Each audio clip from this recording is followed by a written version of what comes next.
UNESCO Remote Radio Week 2021.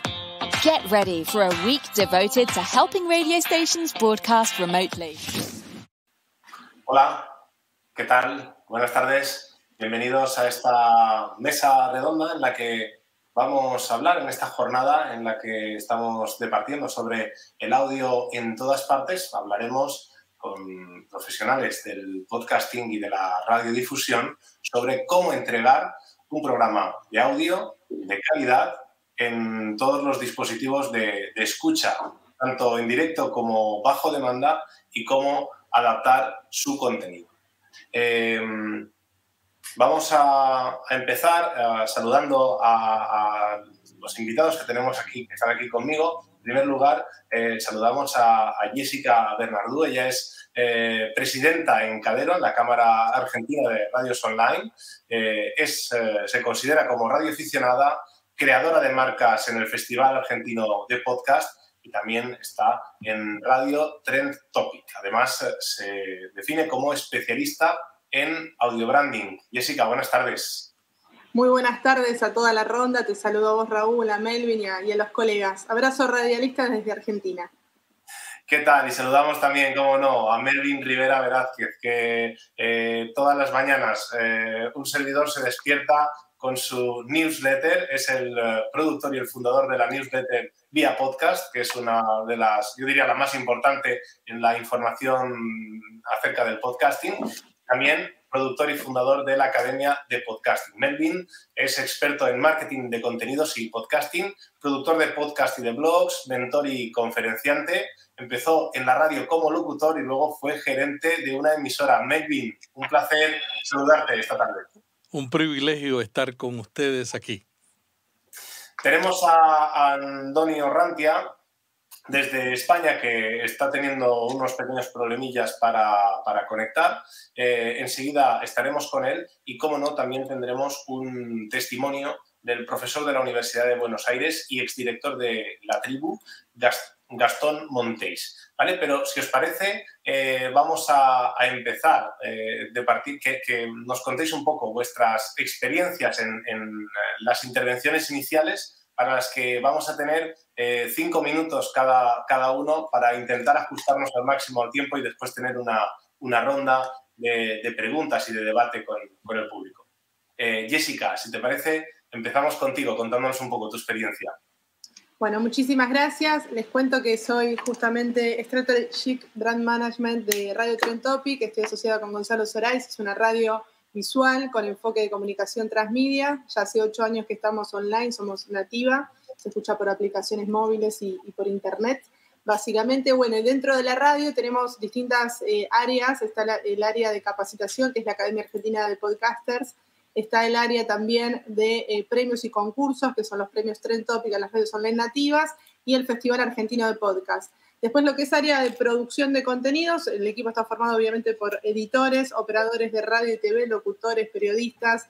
Ahí lo que generamos son contenidos en vivo para streaming, audiovisual, y contenidos por demanda, que son los formatos más conocidos como el podcast, bueno, piezas de radioarte, documental sonoro, biopics, todo tipo de audio donde se puedan hacer distribuciones multiplataforma, porque ese es el concepto que tenemos desde Radio Trend Topic al menos, y también abriéndonos a las fronteras, digamos, de la radio y del podcast también, extendiéndonos a través de la Cámara Argentina de Radios Online. Tenemos una plataforma que se llama la Red Federal de Contenidos Radiofónicos, donde todas las mañanas lo que hacemos los radialistas y las radialistas es subir nuestros contenidos para que estén a disposición de otras radios, otras emisoras, y también para recircularlos en nuestras grillas de programación.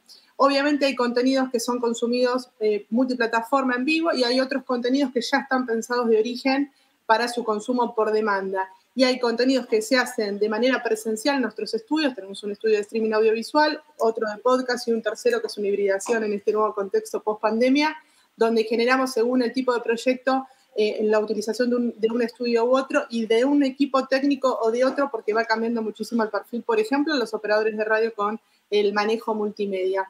Y hay formatos de programas donde se hacen presencial y hay otros que se hacen de manera remota, con gente que por ahí está en otros países, en otros lugares, y tienen algo valioso para compartir o para generar un contenido por demanda. Entonces, en ese sentido, también la tecnología nos permite manejarnos con muchísima mayor flexibilidad a la hora de pensar, de producir esos contenidos, de distribuirlos y de ver qué interacción hay con esas audiencias que son diferentes, que tienen muchísimas inquietudes, y también entendiendo esto, que los consumos hoy es el imperio de las minorías, donde tenemos que ir conquistando pequeñas tribus temáticas de acuerdo a sus intereses. Y obviamente un concepto nodal, no solo para la radio, sino también para nuestro espacio en común, que es la Cámara Argentina de Radios Online, tiene que ver con el patrimonio digital de la humanidad. Es decir, estamos construyendo con estos streaming, inclusive contribuimos a ese acervo, el archivo del presente y del futuro también. Entonces, me parece que hay un concepto que es central, pensar en producir contenidos en vivo, pero también generar un archivo digital por demanda. Hoy nuestra radio, por ejemplo, tiene alojado en nuestros servidores más de 10.000 horas de contenido original, que para nosotros es muchísimo, que tal vez para otras radios no lo sé, pero digamos, estamos teniendo un esfuerzo durante estos últimos 8 años de generar esos contenidos que estén alojados y disponibles para que las audiencias elijan cuándo contactar, de qué manera, y con un criterio que tiene que ver también con la atemporalidad propia de la dinámica de los podcasts, tal vez, donde se pueden consumir fuera de tiempo y no quedan viejos. Así que, bueno, un poco el trabajo que hacemos tiene que ver con esto, con cruzar contenidos, equipos de producción cada vez más profesionalizados, contenidos originales, y entender también y leer los consumos, las huellas digitales que van dejando en todas las plataformas, redes y canales, para estar cada vez más cerca en el ajuste de producción de acuerdo a los intereses de estas audiencias. Y bueno, después todas las narrativas sonoras que nos permitan experimentar y explorar nuevas maneras de narrar en el soporte audio, ya diría, como una gran categoría, y donde las marcas también se empiezan a involucrar cada vez más con el audio branding y entendiendo que hoy la comunicación pasa por los dispositivos móviles y por estar también presentes en los momentos en los que las audiencias quieren y no solo cuando nosotros lo proponemos desde una radio en vivo, por ejemplo. Así que bueno, brevemente ese es el recorrido, y poniendo a disposición también la importancia que tienen las mujeres en el ecosistema radiofónico, donde el rol cada vez es más protagonista. Hoy a mí me toca dirigir en este momento este espacio, pero hay también muchas colegas que están tratando de hacerse su lugar profesional dentro de los medios, y me parece que eso también es muy importante y es un signo de época. Bueno, y también leo vía podcast de Melvin, así que también quiero escuchar lo que opina él.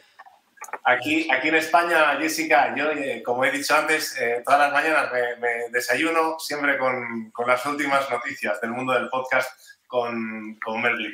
Sin duda, has hecho una radiografía estupenda de todo lo que estáis haciendo y del estado actual y las tendencias de futuro del audio, ¿vale? No vamos a diferenciar radio podcast, sino vamos a decirle audio, y sin duda, audio en todas partes y para todos los públicos, concretamente diría yo con esta introducción que has hecho. Melvin, cuéntanos un poco tu experiencia. Pues yo vengo de la radio, como tú mencionaste anteriormente. Soy puertorriqueño, trabajé en una emisora de radio como locutor, luego noticias, luego gerente. Luego me cambié al mundo editorial, de publicaciones y al marketing. Y finalmente regresé al audio en el 2006, cuando salió un libro en inglés sobre cómo hacer podcast. Y yo dije, ¿qué es esto de podcast? Pero era tan difícil, el RCS estaba comenzando, que realmente lo abandoné al poco tiempo. Y luego regresé hace unos 5 años con Araceli Rivera. Araceli es mi hija y ella es la exdirectora de contenidos en Univision y en CBS, y juntos estamos desarrollando el newsletter y el podcast diario Notipod Hoy. Chequeamos más de 50 sitios, resumimos, curamos las noticias y luego las compartimos. También tenemos la Academia de Podcasting, donde formamos a personas que quieren utilizar el medio, y además estamos produciendo podcasts para otras empresas. Ese es más o menos nuestro recorrido en el mundo de los podcasts. Estamos impresionados con la revolución del audio porque la hemos vivido de todos los ángulos, desde la radio. Yo también una vez tuve una compañía de audiolibros, así es que ya tienen idea de más o menos cómo he recorrido el mundo del audio. Perfecto, Melvin, muchísimas gracias. Sin duda, una amplia y dilatada trayectoria en el mundo sonoro. Y obviamente todas las mañanas te leo en la newsletter y de vez en cuando también escuchamos el podcast, Día Podcast y el Notipod hoy, que es esa información sobre las tendencias del mundo del podcasting, en el que nos encontramos, que cada día me sorprende ver noticias nuevas, ¿vale? Importantes, empresas que se están lanzando de lleno al mundo del podcasting. Esto creo que le augura una buena salud leyendo la newsletter de Melvin a lo sonoro, al audio en un futuro. Vamos ahora a escuchar una breve píldora que no ha podido estar con nosotros esta tarde el profesor de la Universidad de Buenos Aires, Gastón Monteis, y exdirector de la FM La Tribu en Argentina, ¿vale? Pero ha querido dejarnos una pequeña píldora sobre sus reflexiones acerca del audio en todas partes. Hola, es un verdadero gusto saludarles. Agradezco el enorme honor de haber sido invitado a participar de tan significativo encuentro, justamente ni más ni menos que la Semana de la Radio Remota a Distancia de la UNESCO. Las radios comunitarias siempre han sido pioneras en construir sus propias condiciones de existencia. Del mismo modo, en desplazarse hacia las superficies digitales, usar e intervenir las nuevas tecnologías, producir acciones expandidas con creatividad y vanguardia colectiva. En nuestro país, la Argentina, por ejemplo, es una radio comunitaria, puntualmente una radio campesina del MOCASE, el Movimiento Campesino de Santiago del Estero, la primera radio en transmitir con paneles de energía solar. También es una radio comunitaria, La Tribu, la primera radio argentina en crear un sitio de podcast en el año 2005 y hacerlo junto a desarrolladores de software libre de manera colaborativa y de ese modo aumentar las razones fundacionales que le dieron origen al proyecto radiofónico para interpelar nuevos interlocutores, nuevas destinatarias, innovar, explorar, resituarse como proyecto que actúa públicamente en un territorio transmedial. Radio y podcast son uno, pero no lo mismo. Se continúan y complementan en una conversación conjunta que a ambos los beneficia, porque sin repetirse se fortalecen en una actuación pública donde la oralidad, con imaginación, afirma su vitalidad transformadora. Si la radio tradicional es efímera, instantánea, inmediata, el podcast, en cambio, permite fijar contenidos, agendas disidentes, narrativas distintivas, producirlos con minuciosidad para poder ser escuchado en diferido, de modo portátil o incluso alojado en plataformas que permiten una atención con preciso detenimiento y en el contexto de las prácticas a demanda, garantizando además la perdurabilidad de un contenido oral. Con Ernesto Lamas, con quien creamos muy apasionadamente el proyecto El Podcast Después del Podcast, nos gusta decir que radio es todo lo que se parece a la radio, porque de ella viene y a ella la continúa, relanza y referencia. ¿Por qué las organizaciones populares, las radios comunitarias, alternativas, ciudadanas, sin fines de lucro, deberían estar presentes en las superficies digitales, distribuidas en sus artefactos y plataformas? La pregunta tal vez sería, ¿por qué no? Y es que ni más ni menos lo hacen para aumentar sus propias maneras de contarse a sí mismas, de hacerlo con contenidos diferenciales, disputando sentido desde perspectivas sociales sin fines de lucro, construir procesos colectivos con mayor participación, interpelar a nuevas generaciones, identificar otras fuentes de financiamiento para diversificar sus ingresos, garantizando así la sostenibilidad y la autonomía, componiendo narrativas con uso social y para poder ensanchar la gran fuerza de sus comunidades, expandir agendas disidentes, plurales y diversas, experimentar en términos sonoros para desencantar, es decir, quitar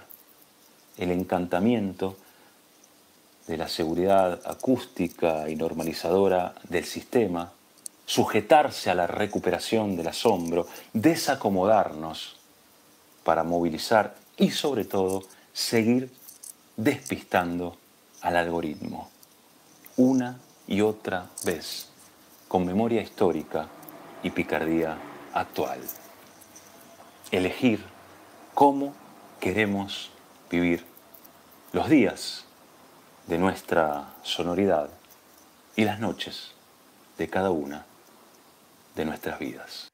Sin duda alguna, poesía pura, la intervención del profesor Montéis, en el que pues, ha dado pinceladas muy interesantes. Contenidos locales para la aldea global, de la que un día nos habló Marshall McLuhan. Eso, Jessica, me ha hecho pensar en esas 10.000 horas de contenidos que tenéis vuestras, de grabaciones, del contenido que producís localmente y esa huella a nivel global que podéis dejar, ¿no? Porque cualquiera en el resto del mundo podría acceder si ese contenido se comparte a través de las redes o de las plataformas de podcast, podría acceder a vuestro contenido que hacéis ahí. Totalmente, por eso decíamos y hablábamos de la multiplataforma, esta posibilidad de distribuir, de hacer la práctica del podcasting, distribuir en diferentes plataformas y poder hacer accesible el contenido a las diferentes audiencias, pero también desde la producción del contenido con una mirada muy atenta a las disidencias, como decía acá el compañero Gastón, a las perspectivas de género, a las infancias que difícilmente están representadas en el mundo de la radio y del podcasting, y es realmente preocupante. Entonces también ocuparnos de generar en contextos de trabajo equipos de profesionales que puedan generar contenidos vinculados a estas temáticas. Y algo interesante también que me parece que está rondando en la mesa es el uso creativo, la apropiación creativa de la tecnología para que en definitiva estas narrativas sonoras lleguen en cualquier formato o a través de diferentes canales. Este es un signo de época también, me parece, en donde la creatividad y la experimentación sonora está jugando un juego muy lindo, en donde vamos encontrando las voces digitales que están representadas en los diferentes actores sociales. Así que para mí es un muy buen momento el que está atravesando el audio y bueno, ahora se empiezan a sumar las marcas entendiendo que el ecosistema creció, evolucionó y empieza a desafiar los equipos creativos de estas corporaciones también, de estas pymes, de estos microemprendimientos. Hay muchos emprendedores vinculados también a la actividad, no solo organizaciones sin fines de lucro, entonces también hay una mixtura del sistema a través de aquellos comunicadores que están formando parte del ecosistema desde un lugar o desde otro, ¿no? Melvin, no sé si quieres añadir alguna cosita más, sobre todo a esa pregunta que el profesor Montéis lanzaba, ¿no? Como ¿por qué una radio local, una radio comunitaria no tiene que estar en Internet, en las redes? Fíjate, yo creo que mientras en más medios estemos es mucho mejor. Estamos viviendo en este momento la revolución del audio y la pandemia nos lanzó. O sea, la radio, el audio social, los audiolibros y los podcasts han explotado en el último año y medio. Y yo creo que nosotros tenemos que buscar la radio comunitaria, la radio de antena, la radio en general, los podcasts, las comunidades de audio social. Tenemos que buscar cómo hacer una estrategia común, porque yo creo que nos vamos a complementar. Por ejemplo, hace un rato, en una sala que yo tuve en Clubhouse, una periodista de Canadá me comentaba de que hizo por primera vez una transmisión conectando a Clubhouse y a Twitter Spaces. O sea, dos audiencias diferentes que no posiblemente están conectadas, las pudo alcanzar a través de la transmisión. Yo creo que la pandemia nos ha acelerado la fatiga visual.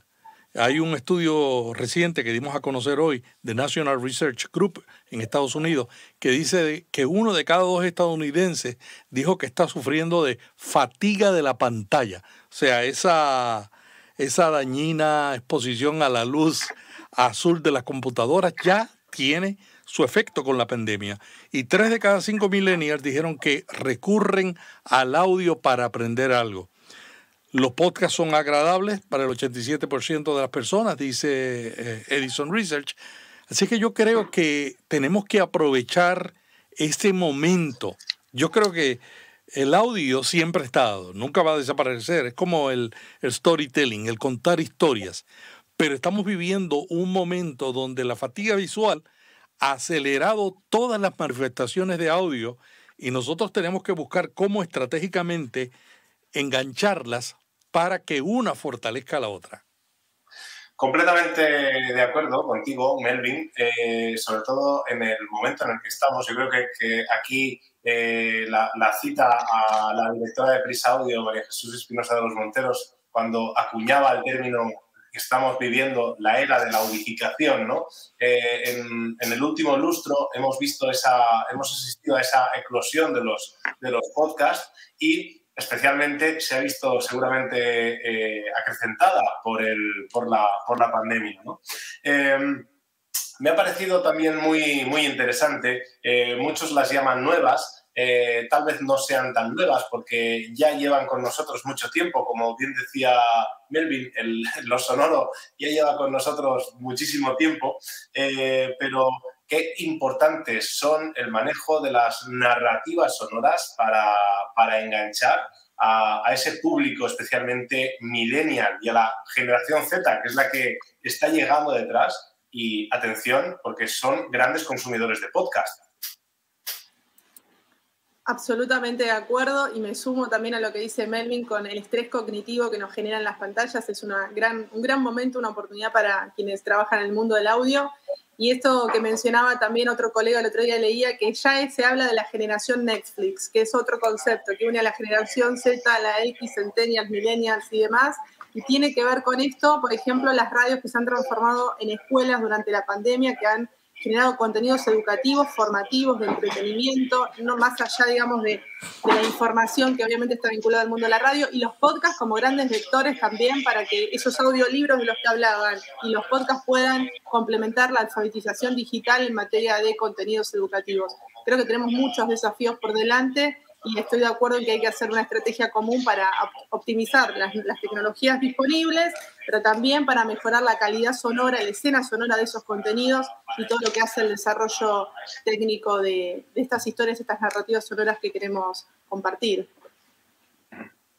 Melvin, ¿cómo podríamos implicar? Había dicho que cada vez más la generación Z parece que se acerca a la radio. Bueno, más que a la radio, mejor dicho, al podcast, a lo sonoro. ¿Cómo la podríamos implicar mucho más en el podcast? Fíjate, yo creo que es cada medio tiene sus características. La inmediatez de la radio jamás va a ser sustituida por el podcast.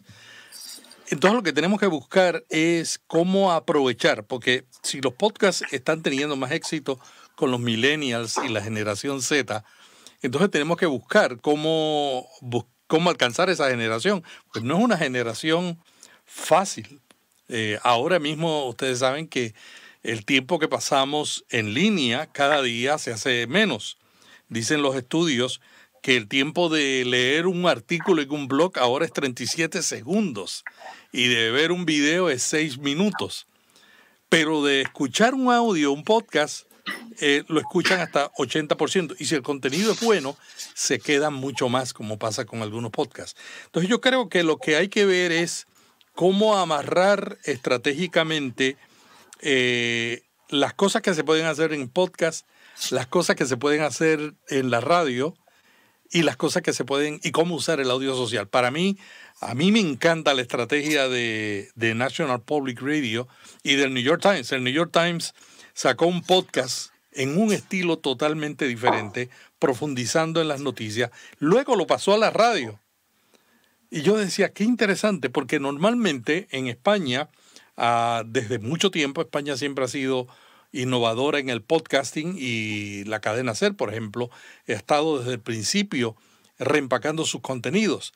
Pero ahora la posibilidad de hacerlo al revés también se está dando. O sea, uno que se crea como podcast para la intimidad de los auriculares, pero cuando luego se pasa a una red de emisoras, como está el podcast del New York Times, The Daily, la gente lo está aceptando.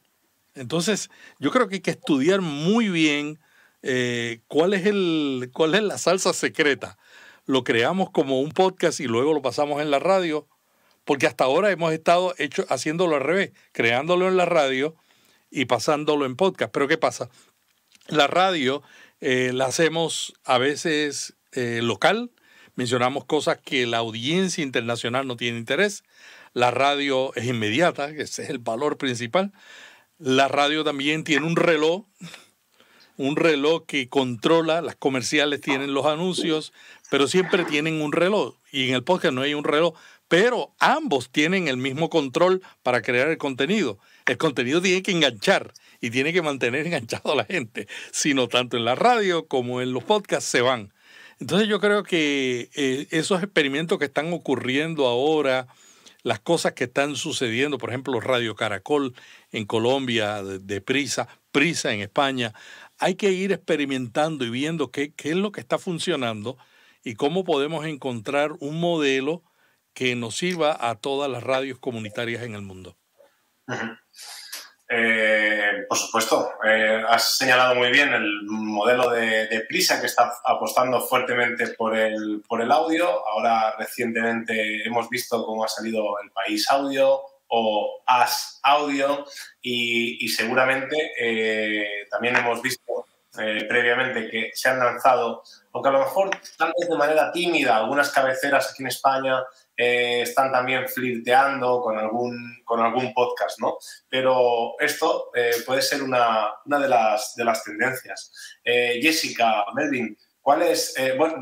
Antes de la siguiente pregunta, me están indicando que tenemos a Andoni. Vamos a probar a saludar a Andoni Orrantia, que Andoni es licenciado en Comunicación Audiovisual por la Universidad de Navarra, es director de programación en la cadena COPE, profesor universitario en el Centro Universitario de Villanueva y en el máster de radio CEU San Pablo COPE y autor, entre otros libros, de 10 claves para contar buenas historias en podcast de la editorial Oberta de la Universitat Oberta de Cataluña. Andoni Orrantia, buenas tardes, un placer saludarte. Bueno, parece ser que tenemos ciertos problemas técnicos, ¿vale? Melvin, Jessica, os iba a preguntar, estamos hablando de esas tendencias, ¿no? Hemos mencionado también, Melvin mencionaba algunos de los retos que tiene que tomar la radio comunitaria en el futuro. ¿Cuáles son esos retos y las tendencias de lo sonoro que se nos plantean a corto plazo, en los próximos años?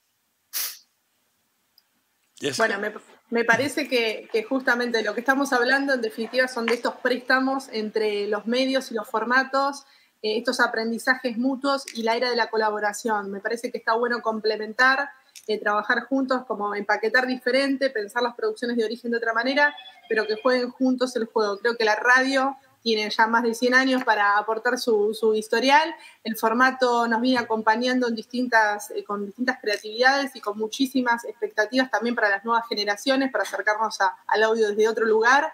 Y el desafío creo que es la creatividad, el equipo de gente que forma parte de una radio o de una productora de podcast o de un proyecto dentro de una organización social o una empresa, pensemos en sus diferentes formatos, que puede aportar a la riqueza de la historia, a la creatividad, a la experimentación sonora, a que el contenido se escuche bien, que tenga un trabajo artístico. Cada pieza debería ser un radioarte o debería ser la belleza de contar algo atractivo y que suene lindo, esta intimidad que nos da el podcast a la hora de susurrarnos a los oídos, que sea lo más curada y cuidada posible, porque en definitiva creo que eso es lo que genera el engagement con las audiencias. Cuando contamos algo, son parte y también nos permiten corregir y hacer nuevas producciones teniendo en cuenta la interacción con estas audiencias, que antes por ahí era más solitario. Era, bueno, nosotros queremos este contenido, lo armamos, lo producimos, lo ponemos al aire y vemos qué pasa. Las audiencias nos van marcando el pulso y qué es lo que gusta y lo que no, y qué se puede incorporar. Creo que estar más atentos a lo que pasa con los consumos y estar en cercanía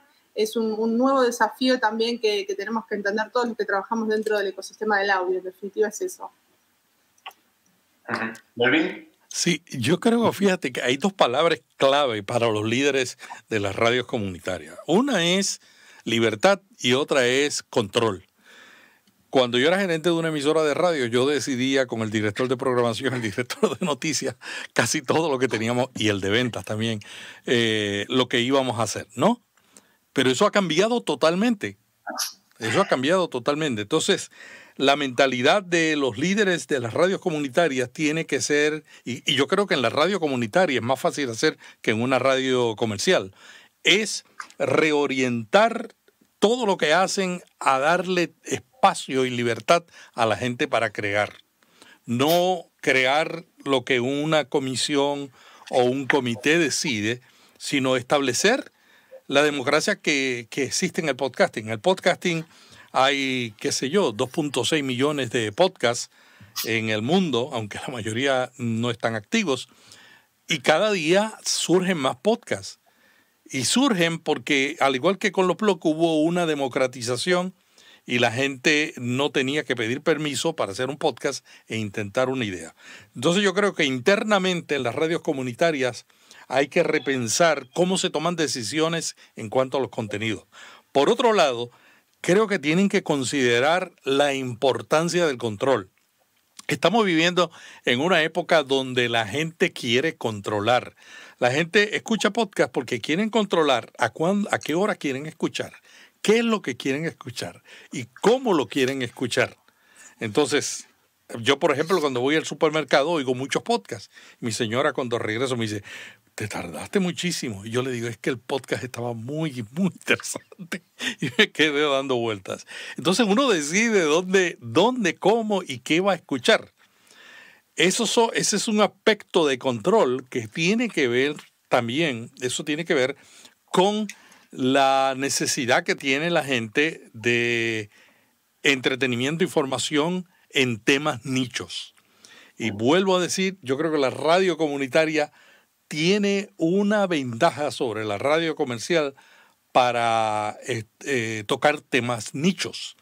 A veces se tocan temas nichos locales, pero si vas a mezclar con los podcasts y con el audio social, tienes que tener una estrategia local y una más abierta, pensando en una audiencia internacional. Entonces, yo creo que libertad, pensar en que el oyente tiene el control, que ahora en la nueva tecnología lo que ha dado a la gente es la oportunidad de ellos decidir, no que la comisión de programación de la emisora decida. Yo creo que si entendemos eso, podemos desarrollar una estrategia más efectiva localmente y más efectiva mundialmente. Uh-huh. Completamente de acuerdo contigo, Melvin. Sin duda los hábitos de consumo están cambiando y tanto en radio como también para la televisión, ¿no?